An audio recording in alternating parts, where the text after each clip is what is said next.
नमस्कार दोस्तों, जय श्री कृष्णा, जय श्री राधे। दोस्तों कैसे हैं आप सभी? आई होप कि आप सब अच्छे होंगे। दोस्तों आज के इस वीडियो में हम चर्चा करेंगे कर्क लग्न की कुंडली में शुक्रदेव का रत्न हीरा आप किस स्थिति में धारण कर सकते हैं और किन परिस्थिति में आपको धारण नहीं करना चाहिए। देखते रहिएगा इस वीडियो को और बने रहेगा मेरे साथ। मेरा नाम है विशाल और आप देख रहे हैं एस्ट्रोविश यूट्यूब चैनल। सब्सक्राइब कीजिए एस्ट्रोविश यूट्यूब चैनल को और बेल आइकन को प्रेस कीजिए जिससे कि मेरे द्वारा अपलोड की हुई सारी यूट्यूब वीडियोस का नोटिफिकेशन आपको मिलता रहे। आप देख रहे हैं world's number 1 free astrology service Astrovish YouTube channel.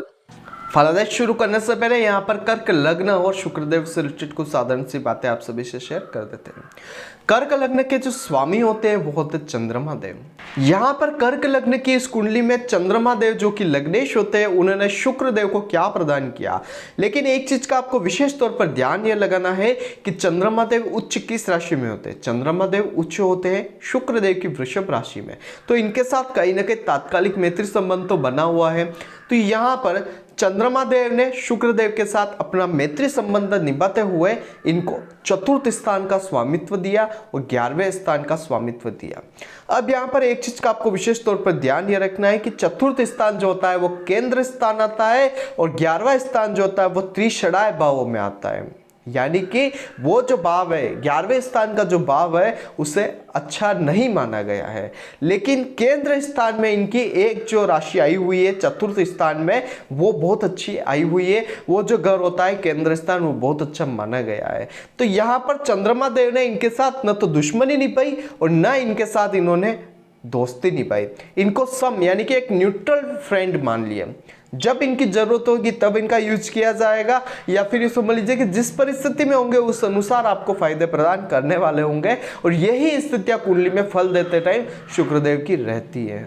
Shukradev की अगर कुछ साधारण सी बातें मैं आप सभी को बताऊं तो शुक्रदेव कुंडली के जिस किसी भी घर में होते हैं वहां से जस्ट सामने वाले घर को देखते हैं। शुक्रदेव की जो उच्च राशि होती है वो होती है मीन राशि। गुरुदेव बृहस्पति की मीन राशि में शुक्रदेव उच्च के होते हैं और नीच राशि होती है इनकी बुधदेव की कन्या राशि।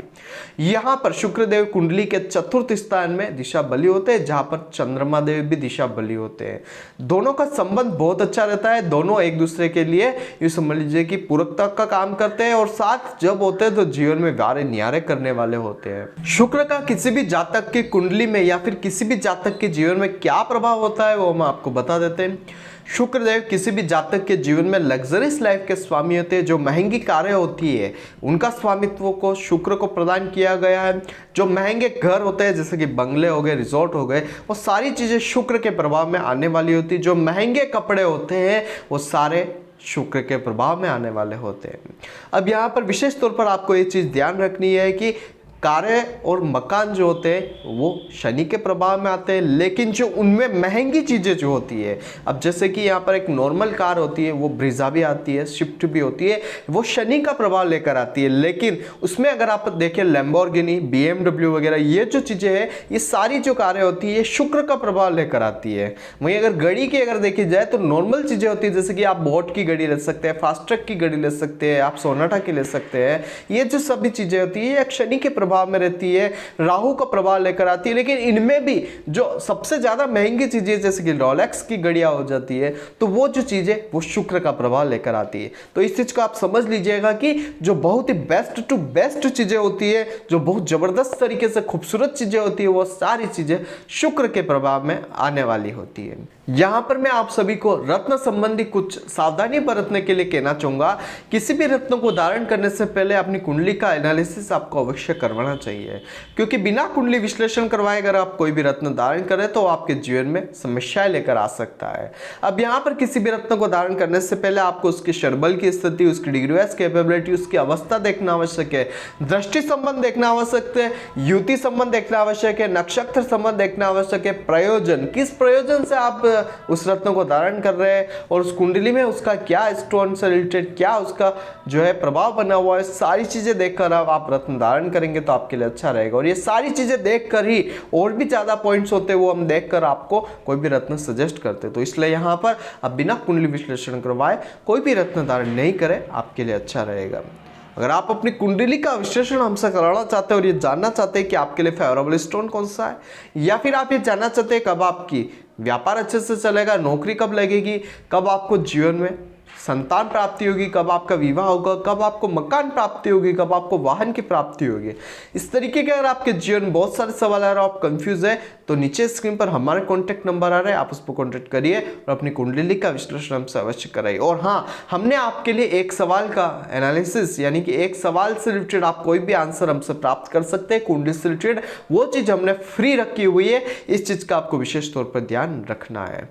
और यहाँ पर अगर आपको वीडियो पसंद आती है तो इस वीडियो को दूसरे लोगों के साथ शेयर अवश्य करें। चैनल को सब्सक्राइब करना मत भूलिएगा, क्योंकि इस तरीके के एस्ट्रोलॉजी से रिलेटेड वीडियोस में आप सभी के लिए लेकर आता रहता हूँ।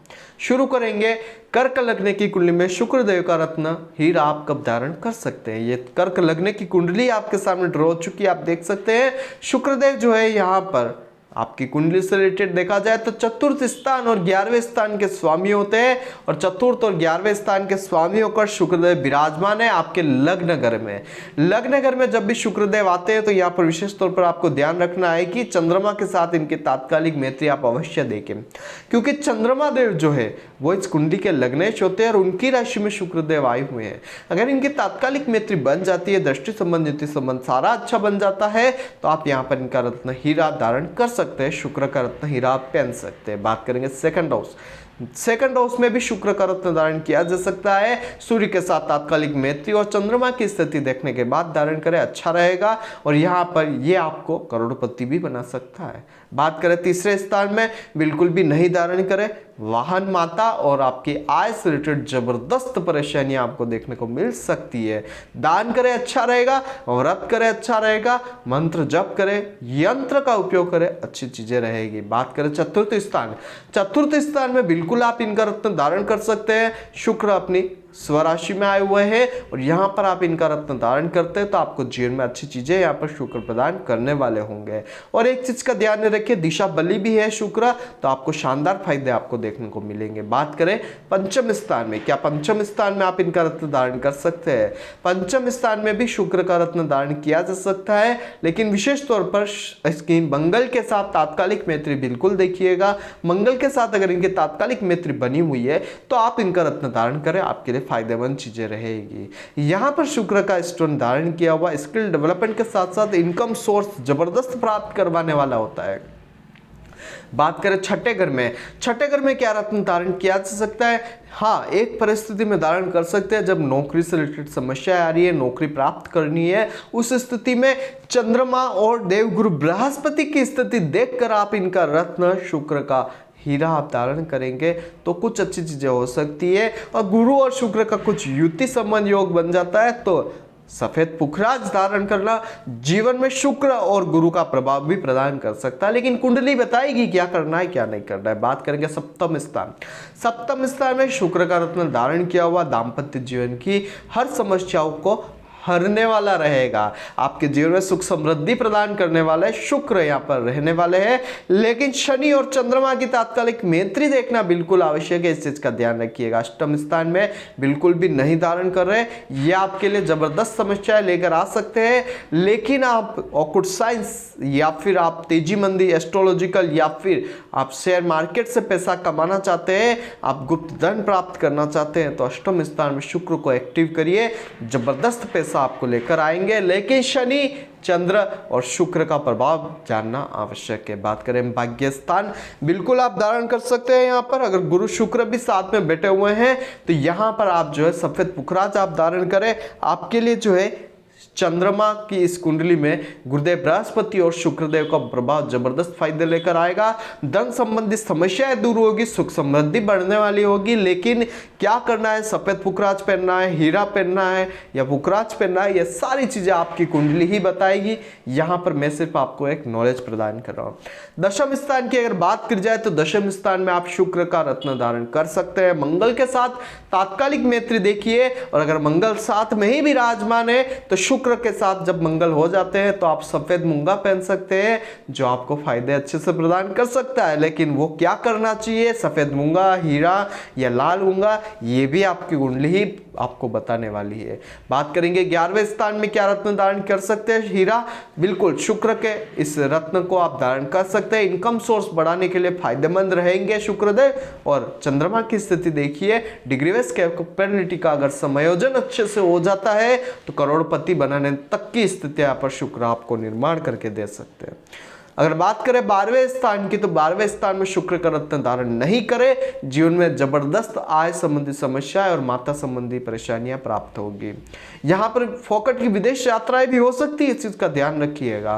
12वें स्थान में आप व्रत करें, दान करें, शुक्र की चीजों से रिलेटेड आपको लिए अच्छा रहेगा। इनकी चीजों का या इनके मंत्र का जप कर सकते हैं, शुक्र के यंत्र का उपयोग करें, आपके लिए फायदेमंद स्थितियां रहेगी। ओवरऑल यहाँ पर मैंने आपको बताया कि कर्क लग्न की कुंडली में शुक्र देव का रत्न हीरा आप किन परिस्थितियों में धारण कर सकते हैं। यहाँ पर आप तीसरे, छठे, 8वें और 12वें स्थान को छोड़कर शुक्र का रत्न जो है कहीं भी किसी भी परिस्थिति में धारण कर सकते हैं। लेकिन विशेष तौर पर आपको ध्यान रखना है कि शुक्र देव जो है वो तीसरे घर में नीच के होते, तो यहाँ पर बिल्कुल भी धारण नहीं करेंगे तो आपके लिए अच्छा रहेगा। भाग्य स्थान में गुरुदेव बृहस्पति से रिलेटेड अगर स्थितियां देख लेते हैं तो वो अच्छी चीज रहेगी। वहां पर शुक्रदेव उच्च राशि के होते हैं। अगर गुरुदेव बृहस्पति यहाँ पर अगर केंद्र या यूं समझ लीजिए कि इनकी मैत्री संबंध अच्छे से हो जाती है, सफेद पुखराज धारण करके जीवन में वारे न्यारे कर सकते हैं। यहाँ पर आप सभी से एक चीज कहना चाहूंगा कि किसी भी रत्नों को धारण करने से पहले आप अपनी कुंडली का विश्लेषण हमसे अवश्य करवाएं, क्योंकि यहाँ पर किसी भी रत्नों को धारण करने से पहले डिग्री वाइज कैपेबिलिटी, अवस्था, षडबल, उस ग्रह की दृष्टि संबंध, युति संबंध, नक्षत्र संबंध, जिस प्रयोजन से आप उस रत्न को धारण कर रहे हैं, जैसे कि आप वैवाहिक जीवन के लिए धारण कर रहे हैं तो D9 चार्ट पे उसकी स्थिति क्या है, उस तरीके से सारे पॉइंट ऑफ व्यू देखने के बाद हम किसी भी ग्रह का रत्न आपको सजेस्ट करते हैं। उसके अनुसार अगर आप धारण करते हैं तो कुछ फायदा आपको अच्छे से और भी प्राप्त हो सकता है। यहाँ पर एक चीज विशेष तौर पर आप सभी से कहना चाहूंगा, अगर आप अपनी कुंडली का एनालिसिस करवाना चाहते हैं या फिर ये जानना चाहते हैं कि आपके लिए फेवरेबल स्टोन कौन सा है, या फिर ये जानना चाहते हैं कि आपके जीवन में कब आपको अच्छे व्यापार की प्राप्ति होगी, कब आपको अच्छे नौकरी की प्राप्ति होगी, कब आपको वैवाहिक जीवन में प्रवेश मिलेगा, या फिर कब आपकी शादी होगी, कब आपको संतान प्राप्ति होगी, कब आपको अच्छी कार की प्राप्ति होगी, कब आपको मकान की प्राप्ति होगी, इस तरीके के अगर आपके जीवन बहुत सारे सवाल है और कंफ्यूज है तब कंफ्यूज मत होइए। नीचे स्क्रीन पर मेरे कॉन्टैक्ट नंबर आ रहे हैं, आप उस पर कॉन्टैक्ट करिए और अपनी कुंडली का विश्लेषण हमसे अवश्य करें। यहाँ पर हमने आपके लिए एक विशेष ऑफर रखा हुआ है। अगर आप अपनी कुंडली का विश्लेषण हमसे करवाते हैं तो हम आपके लिए एक सवाल का आंसर आपको फ्री प्रदान करने वाले हैं, यानी कि आपको एक सवाल का जवाब फ्री दिया जाएगा। और अगर आपको ये वीडियो पसंद आती है तो इस वीडियो को दूसरे लोगों के साथ शेयर अवश्य करें और इस चैनल को सब्सक्राइब करना मत भूलिएगा, क्योंकि एस्ट्रोलॉजिकली सारी वीडियोस मैं आप सभी के लिए लेकर आता रहता हूं। और फ्री एस्ट्रोलॉजी से अगर आप कोई फायदा प्राप्त करना चाहते हैं, आपके पारिवारिक जीवन में कोई प्राप्त करना चाहते हैं, तो उसके साथ मेरा नंबर शेयर करिए, इस चैनल को शेयर करिए, आपके जीवन में बहुत अच्छी चीजें आपको देखने को मिलेगी। यहाँ पर आज की वीडियो में बस इतना ही। कल फिर मिलेंगे एक नए वीडियो के साथ, एक नए टॉपिक के साथ। तब तक के लिए जय श्री कृष्णा, जय श्रीनाथ जी पावर की। आई होप कि मेरे द्वारा बताई गई जानकारी आपके लिए हेल्पफुल और महत्वपूर्ण रही होगी। अगर आपको ये वीडियो पसंद आती है तो इसे दूसरों के साथ भी शेयर कीजिए, जिससे कि दूसरे लोग भी इस चीज का फायदा उठा सके। दोस्तों बने रहिए इस चैनल के साथ। मेरा नाम है विशाल और आप देख रहे हैं एस्ट्रोविश यूट्यूब चैनल। जय श्री कृष्ण।